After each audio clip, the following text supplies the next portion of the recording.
अगर अभी तक आपके परिवार में पूर्वज के द्वारा प्राप्त संपत्ति का आपसी बंटवारा नहीं किया गया है, ये मान लो आज हो या 1 साल बाद हो या 2 साल बाद या 5 साल बाद ही क्यों ना हो, आपके परिवार में महाभारत होना बिल्कुल तय है। ये डेटा के बेस पे बोल रहा हूं मैं आपको। कोर्ट में 100 केसेज पेंडिंग है, 100 में से 66 केसेज सिविल मामला है। इनफैक्ट जमीनी विवाद के कारण वो केस चल रहे हैं। परिवार के परिवार बर्बाद हो रहे हैं, भाई भाई में लड़ रहे हैं, चाचा भतीजा में लड़ रहा है, भतीजा चाचा से लड़ रहा है, मर्डर हो रहे हैं। आस पड़ोस अब रिश्तेदार में देख सकते हैं। जो परिवार खुशहाल है, क्या उस परिवार में आप पूर्वज के पुश्तैनी संपत्ति को लेके क्या कोई विवाद है? नहीं मिलेगा।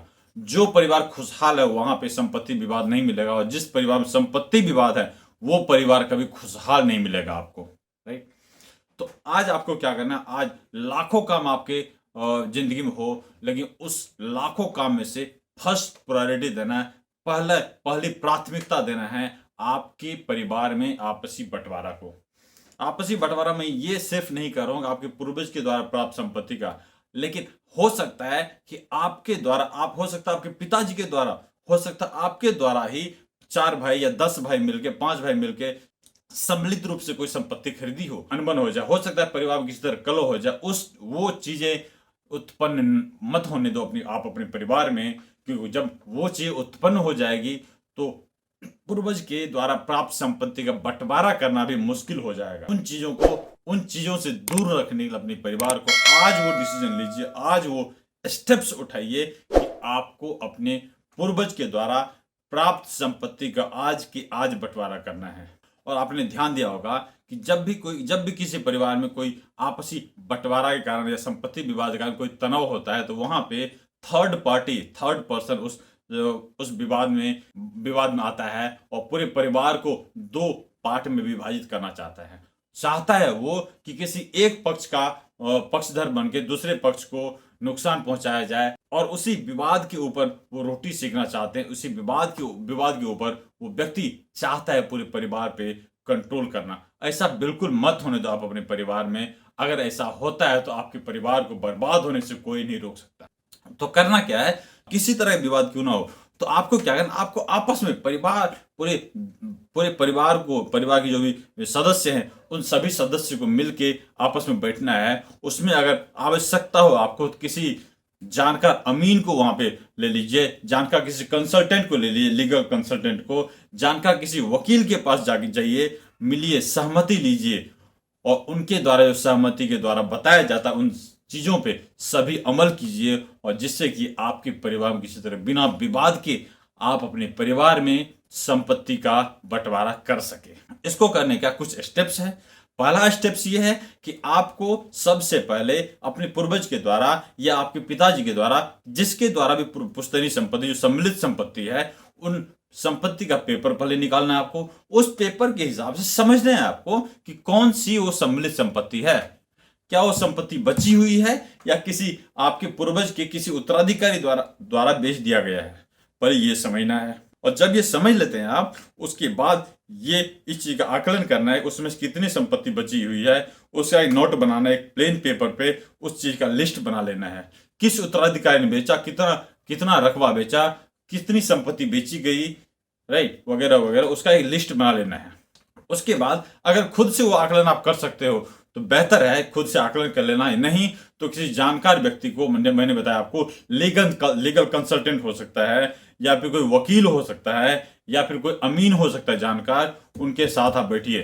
ठीक है, आप अपने पेपर के साथ उनसे बैठिए, उनसे पूछिए सर इस चीज में क्या कर सकते हैं। और मैं आपको बता दूं, अगर आप सुपौल जिला या नियर बाय से कहीं बात कर रहे हो, अगर आप चाहते हैं मुझसे 1-to-1 मिलना, 1-to-1 बात करना, समझना, पूर्वज के द्वारा प्राप्त संपत्ति का बंटवारा किस तरह से हो, क्या कुछ समझना चाहते हैं, लीगल पर्सपेक्टिव से कुछ सलाह लेना चाहते हैं, तो मैं आपको इनवाइट कर दूं मैं अपने ऑफिस में। हमारे ऑफिस है छातापुर ब्लॉक के नियर बाय ऑफिस है हमारा। आप मुझसे आइए हमारे ऑफिस में, 1-to-1 मिलेंगे, 1-to-1 बात करेंगे, अपन आपको समझाऊंगा, आपके पेपर को समझते हो, मैं आपको सलाह दूंगा, लीगल सलाह दूंगा, क्या कर सकते हैं, क्या नहीं कर सकते हैं, क्या क्या स्टेप्स हो सकते हैं, आपके पूर्वज की संपत्ति का बंटवारा करने के लिए क्या किया जा सकता है और क्या नहीं किया जा सकता है, सब कुछ बताएंगे। ठीक है, तो ये एक प्रोसेस है। सेकंड स्टेप्स है कि आप जब बात करते हैं अपने पूर्वज की संपत्ति का, तो वहां से आपको वंशावली बनाना है। वंशावली में हर एक व्यक्ति को शामिल करना जरूरी है, चाहे वो मृत क्यों ना हो चुका हो, चाहे वो अविवाहित ही उसकी मृत्यु क्यों नहीं हो गई हो, उसका भी जिक्र करना है उसमें। चाहे लड़का हो चाहे लड़की हो, सभी व्यक्ति का जिक्र करना है। अगर कोई व्यक्ति मृत हो चुका है तो उसके उत्तराधिकारी का जिक्र करना है उस वंशावली में, ताकि पूरी स्पष्ट रूप से वो वंशावली बन सके। अगर कोई व्यक्ति देख सका है, उस वंशावली के आधार से जब आपकी संपत्ति का बंटवारा होगा, तो बंटवारे पे आप जो है सभी व्यक्ति सहमति के साथ, सभी व्यक्ति एक दूसरे से सहमत होकर उस बंटवारा पे साइन कीजिए, ताकि आने वाले भविष्य में किसी तरह की कोई परेशानी ना हो। अगर कोई डिस्प्यूट रहता है, कोई आपको कुछ पूछना होगा, कोई डिस्प्यूट रहता है, तो जब वो बंटवारा बन रहा हो तब सवाल कीजिए, ना कि बंटवारा कंप्लीट हो जाने के बाद आप कलह उठाइए। ये सही समय रहता है जब बंटवारा हो रहा हो, जब कोई जानकार आदमी उस आपके संपत्ति का बंटवारा कर रहा है आपके सहमति से, तब आपके मन में कोई सवाल है, आप सवाल पूछ सकते हैं। तो वो एक सही समय रहता है। और अगर आपके वो चीजें सब कुछ हो जाती है, तो उसके बाद बात आती है, अगर आपके पूर्वज की संपत्ति का जमाबंदी चल रहा हो, ठीक है, और वो रैयती जमीन हो, तो आपके पक्ष में उसका रसीद भी बन जाएगा। उसके लिए शेड्यूल ऑनलाइन करना है, अंचल के माध्यम से उस चीज की जांच होगी, और जांचोपरांत, जांच के पश्चात आपके नाम से उतने क्षेत्रफल का आपके नाम से रसीद निर्गत कर दिया जाएगा अंचल अधिकारी के द्वारा। और अगर किसी कारणवश वो जमीन सरकारी खाता खसरा का जमीन आता है, फिर भी उस जमीन का बंटवारा करना है, और बंटवारे के आधार से आप उस जमीन पे दखल कब्जा करके आप अपने सुख भोग में उस जमीन का उपयोग कर सकते हैं। ठीक है, आपको याद हो कि 22 फरवरी 2024 को जब बिहार गवर्नमेंट ने एक कानून लाया था कि जिसके नाम से जमाबंदी है, सिर्फ और सिर्फ वही जमीन बेच सकता है।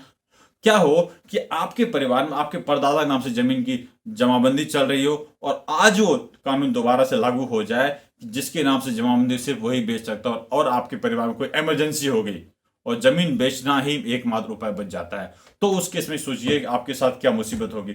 आप जमीन बेच नहीं पाओगे, क्यों कि आपके नाम से जमाबंदी चल नहीं रही है, और जमीन बेच नहीं पाओगे, तो उस केस में सोचो कि क्या मुसीबत होगी आपके साथ। इसीलिए आज अगर जो काम करना आसान है, वो काम करना 2 साल 4 साल के बाद उतना ही डिफिकल्ट हो जाएगा।